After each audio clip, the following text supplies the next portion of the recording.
For your practice and alcohol marker, you're going to start with a fairly light color. So remember, our goal with this is to fill in the white areas of our design with a light and or bright color to really show value contrast. And that value contrast is the difference between light and dark. So we want to keep the white still a light color or a very vibrant bright color. And so that's going to determine your choice with your alcohol markers. Now for mine, I did some kind of obnoxiously bright pink, all right? And so the first thing you're going to do kind of over at the color cart is to take a piece of paper and swatch your colors, okay? So what I mean by that is pull off the side of one of the markers. I would choose the chisel side. We'll talk about that in a second. And when you swatch your markers onto just a scrap piece of paper, what you're looking for is two colors that are very similar to one another, okay? So right now, these are both two pinks. One is really light though, and then one is really dark. For a blend together, this probably will not work because even though they're the same color, one is very, very light and one is dark, okay? So that probably won't work just to blend those two together. Let's try another set. So I'm gonna peel off the chisel side. Okay, swatching that color, just drawing a line. And then let's try this pink. All right, so this pink, even though that these are different, this one is light and this one is more of a medium shade, okay? So where this is light and dark, this is light and medium. This will work better for blending together initially, okay? So I am going to just take a moment and write these on my color chart so that I remember what they are.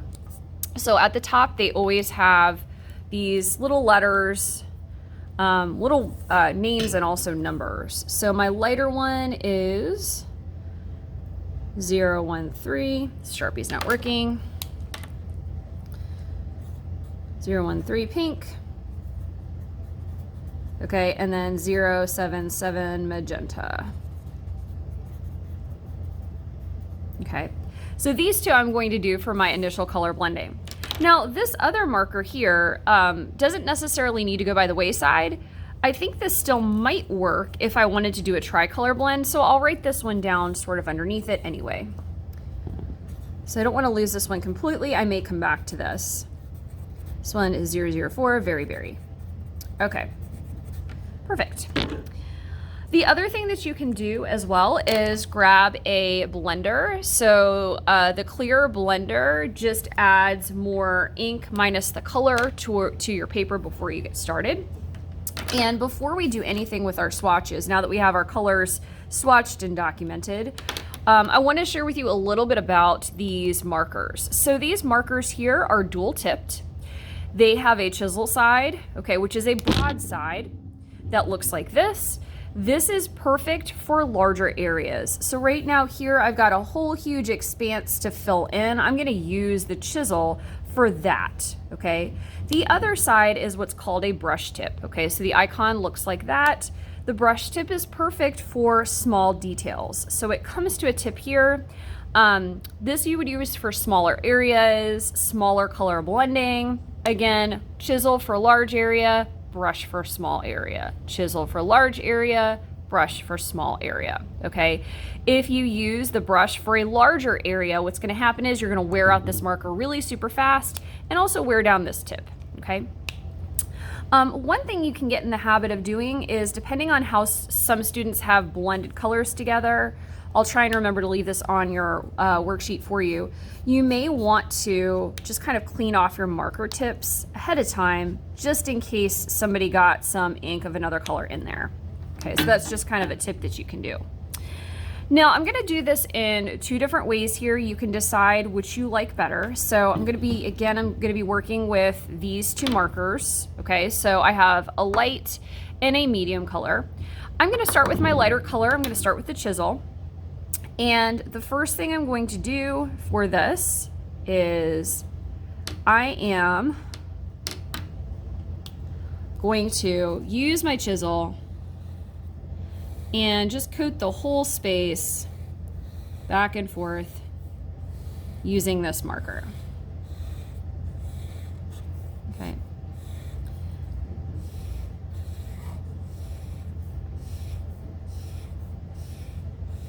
Now you can see my marker starting to get tired. That's okay.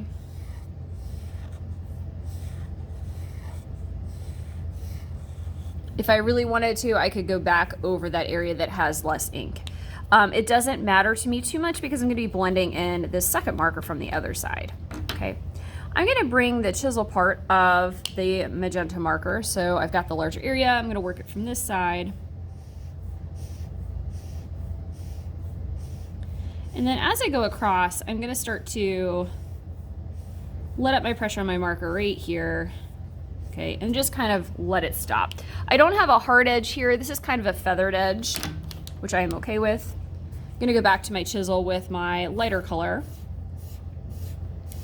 Back over this space. Blend it over top. Sometimes when you add a layer of your first color over top of this area, it merges the two together, and you can kind of see that happening here. Sometimes it also makes your initial area darker. Okay, and so you can see how that blends pretty nicely here. Let's say I want this area over here to be a smidge darker just for a more pure fade. I can go back in and add a little bit more of my original color and feather it out, meaning press a little bit less hard. Kind of like so, right? So this is the two markers blending. Another thing you can do is for your color fade, you can start by using the blender. A lot of artists ask for you to lay this down first. Again, I'm going to clean this off just to make sure it doesn't have another color on it prior to using it. And the clear blender just primes your surface. It gives it a little bit of extra kind of like ink or wetness so that you can lay down your colors of your marker a little bit easier. They can blend a little bit easier together. Most artists will discourage you from using the blender on top of colors. It's more of like a priming surface. Okay. From there, I'm going to try this again.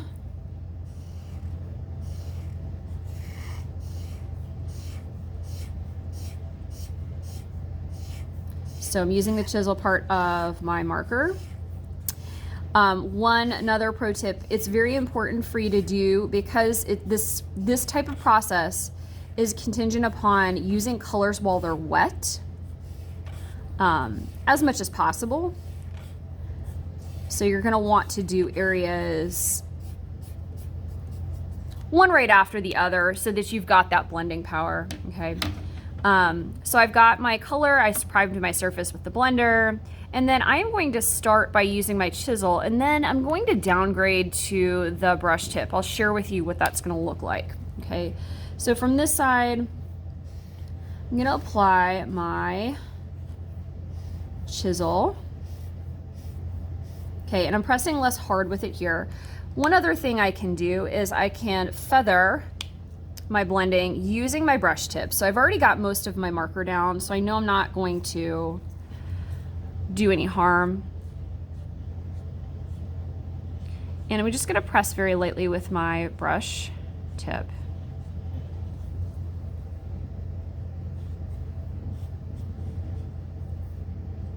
My edges look kind of horrible there. Okay, and then at this point, I'm gonna do one layer of this, I'm gonna do one more layer of this over here just to deepen this edge right there, and then I'm gonna stop. Okay, I'm gonna bring my other color in. So I'm going to bring the chisel in on this one, particularly over top of this area that I'm trying to blend together. Back and forth. And you can see how the alcohol is helping to merge it together.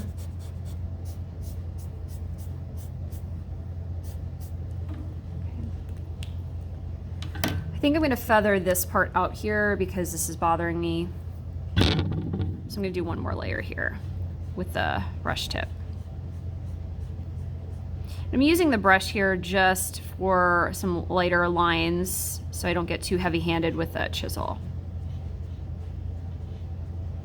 But in most cases I'm using the chisel part just to cover area, okay? So this is two different ways that you can use the same set of markers. You can start by just laying your light color down with your chisel, the dark color over top, fading it out, coming back in with the lighter color in that main area where they blend together. You can try by laying down your chisel of your blender first and then blending it back and forth using your brush tip as kind of a feathering. That's more than fine. If you want to try a tricolor fade here, one other thing I can do is, so remember I have this other darker color, which is the Very Berry, and I can come in over here on the very end, just for kicks, just to see what it looks like, and blend this lightly and feather it out.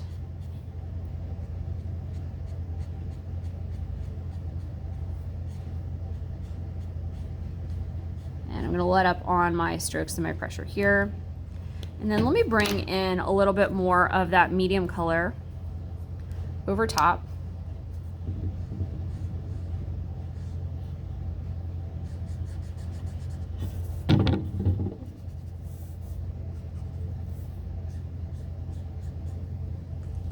Kind of working back and forth and see if I can get something that works.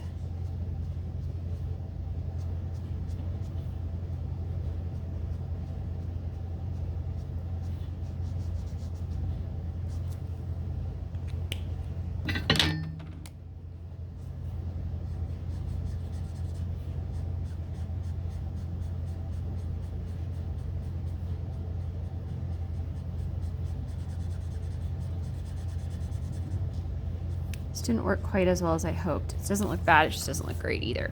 Okay, the goal is to have it not be quite as stripy here. I would kind of work these colors back and forth a little bit more, but you get the idea. If you're going to introduce a darker color, you just have to make sure you go from light to medium to dark and just work those colors back and forth. Keep laying them down until they begin to mesh with one another, okay? So this type of thing we will eventually apply to this, okay? So this will be more of our final shading. All three of these colors I use in here, which we'll talk about a little bit later. But go ahead and give your practice a shot.